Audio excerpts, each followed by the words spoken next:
So in the mid-1980s, a theologian named James Carsey wrote this little book called Finite and Infinite Games, in which he defines these two kinds of games. Finite games, which have known players, fixed rules, and agreed upon objectives. Football, right? There's always a beginning, a middle, and an end. And the objective is to win the game. And then there's infinite games. Infinite games are defined as known and unknown players. You don't necessarily know who all the other players are. The rules are changeable. You can play however you want. And the objective is to perpetuate the game, to stay in the game as long as possible. What I find so fascinating about this idea when I first learned about it is we are players in multiple infinite games every day of our lives. There's just no such thing as being the winner in your marriage, you know. There's no such thing as winning global politics, and there's definitely no such thing as winning business. Business is an infinite game. And yet, when we listen to the language of too many leaders, they talk about being number one, being the best, and beating their competition. Based on what? There's no agreed upon objectives, there's no agreed upon timeframes. And so what ends up happening is you have people building organizations and leading with a finite mindset, playing to win, in a game where there's no such thing as winning. And when we play with a finite mindset in an infinite game, there's a few very predictable and consistent outcomes, amongst which include the decline of trust, the decline of cooperation, the decline of innovation, all of which contribute to the eventual demise of the organization itself. And so what I wrote about is what it means to lead with an infinite mindset, because we teach leadership as if it were a finite game. You know, people start business with the goal of winning or being number one, and that's a problem because that's impossible. So what I wrote about in The Infinite Game is leading with an infinite mindset.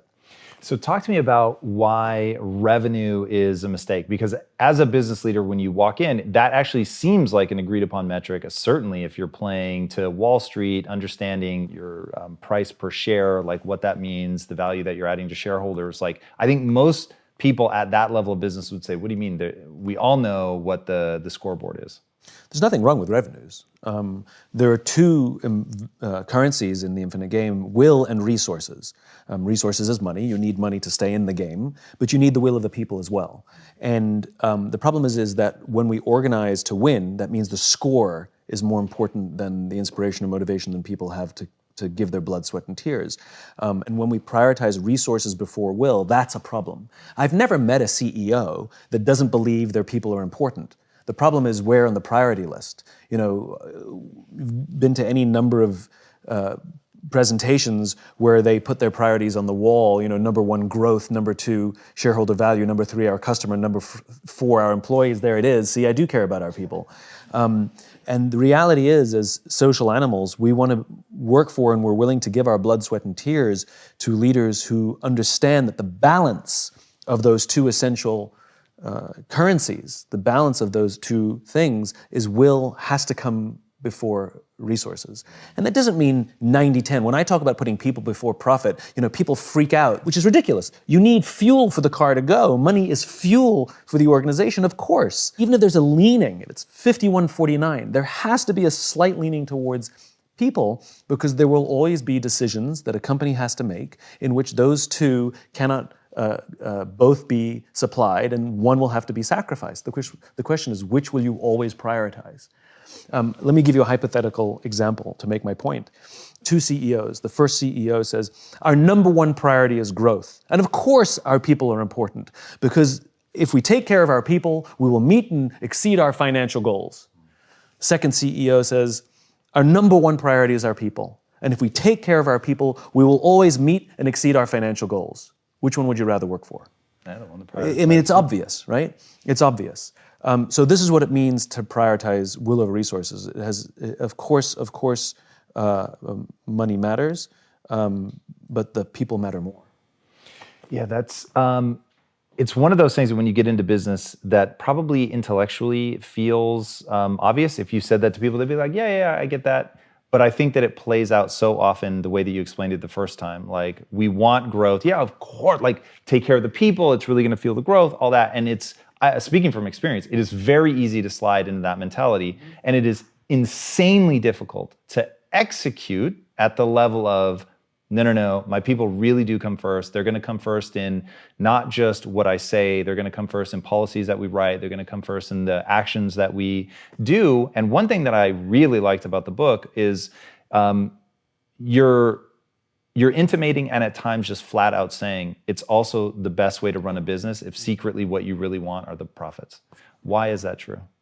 The best way to run a business when you secretly want the profits? No, it's the opposite. It's the opposite. Do you think that's true? Because I have actually seen and maybe I saw in your book what I wanted to see. What it seemed like you were saying to me was, hey, don't run your business for a profit. Don't even have it in the back of your mind. Take care of your people. But the irony of ironies is when you take care of your people and they trust each other, the profits will come. Oh, yes. Of course. Yes, of course. People who are willing to give their blood, sweat, and tears make for better, more profitable companies. People who are only there for their own selfish needs and would be willing to jump ship as soon as they get a better offer, they're not the best people to help build a company for the long term. We can throw money at people which will last for a while, and you can make a company look successful for a while, but it doesn't mean it can last. We can't judge a ship by how well the crew performs in calm waters. We judge a ship by how well the crew performs in rough waters. And the problem is in good times, we don't use all that extra money to take care of the people. You know, we use it to distribute, and then when hard times come, sometimes there's not enough padding, and the culture hasn't been fostered over that time. But that is the irony, which is when we lead with an infinite mindset, and the leaders that do lead with an infinite mindset have disproportionately more successful companies, more innovative companies, more profitable companies, all of which are strong enough to last for a very, very, very long time. And not because they just have the financial wealth to weather storms, but the company continues to grow and innovate and reinvent itself so that it's relevant in the face of new technology and changing tastes and politics in the world. So that is the great irony. But it has to be genuine, meaning to say that I care about my people because they're a means to an end. It's like we only like you because you help us make money. Makes us not only feel used, but that we're a mechanism for somebody else's success. Where when we say we care about our people and money is the mechanism by which we can take care of people, you know, the more money we make, the more we can take care of our people and serve our customers. It has a profound impact on our desire to give more. Yeah, it's that's something that in founding impact theory, so I really learned at Quest, you're only as good as what you write down when you start scaling. And really having to crystallize it and put something down, it really does make your values insanely clear. And I started thinking a lot about safety and trust, which are two of like the big pushes in your book. And I'd love to know, like, what do you see as the difference between the way that safe is being used now as like safe space versus the way that you talk about safety in the book? Two, are they one and the same? Do you differentiate from a safe space? Like, how do you think about safety? It has all those definitions. I mean, we want to feel safe at work, which means we feel that we can be ourselves. It means that we feel safe enough to raise our hands and say, I made a mistake, or I don't feel qualified for the position you've given me, I need more training, or I'm struggling at home, it's affecting my work, I'm scared, I need help. And to say any of those things with the confidence that our boss or any of our colleagues would rush to support us.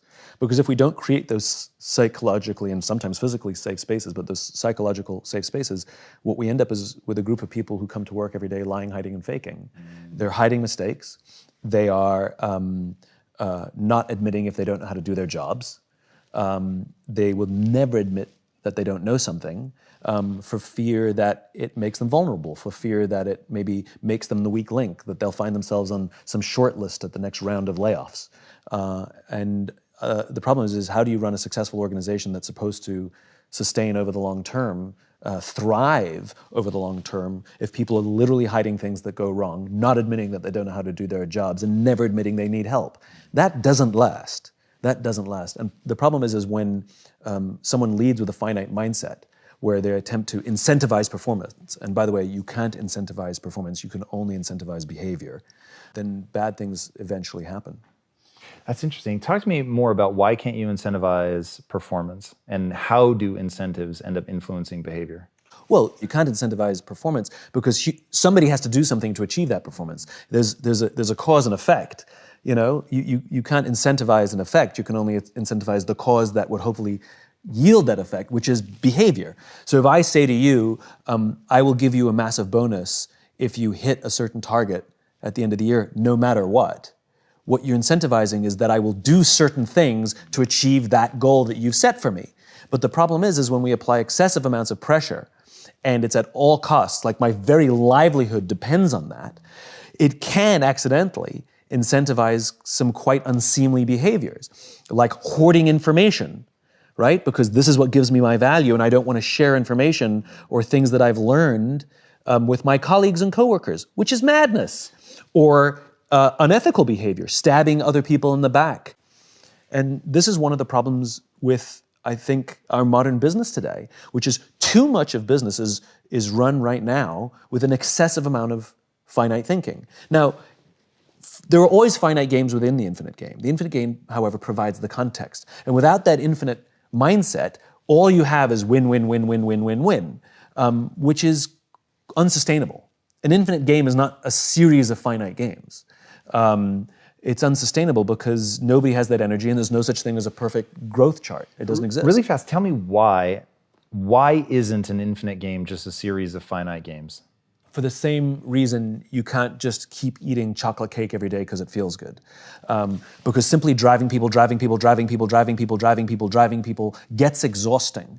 It destroys the foundations of trust. It destroys the foundations of cooperation. And when we don't work well together, share information, admit mistakes, there's no innovation. And we know what simply driving a series of finite games looks like. It looks like investment banking before 2008, which produced an artificial, man-made recession. And so much of the finite thinking that we have today, unfortunately, is a really reasonably modern invention. It's not like business has always operated this way.